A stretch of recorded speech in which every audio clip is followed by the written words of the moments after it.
Vous saviez qu'une vague pouvait mourir? Eh ben, c'est le clin d'œil de Thomas Chauvineau. Ce petit bout de mer en face de Saint-Pierre-Quiberon dans le Morbihan est unique en France. C'est la première réserve de vagues du pays. Les vagues, situées dans ce rectangle d'1 kilomètre de long pour 500 mètres de large, sont toutes protégées. Un peu comme les réserves naturelles du Marais Poitevin, par exemple, ou du parc de Marcanterre, qui protège la biodiversité, la réserve de vagues Saint-Pierre-Quiberon protège l'hydrodiversité.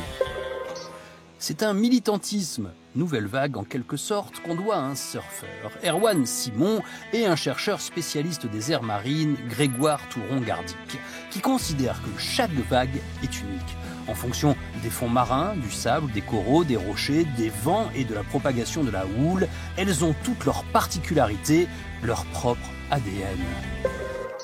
Pourtant, une vague peut mourir. On les croit éternelles, qui reviennent avec la régularité du coucou des vieilles pendules.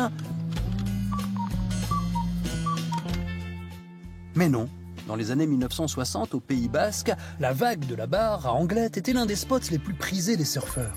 En 1968, elle accueille même, pour la première fois en Europe, les championnats du monde de surf. Elle a depuis disparu, après la construction d'une digue pour abriter l'entrée du port. Plus bas, côté espagnol, la vague de Mundaka avait elle aussi disparu, à cause d'une opération de dragage de sable.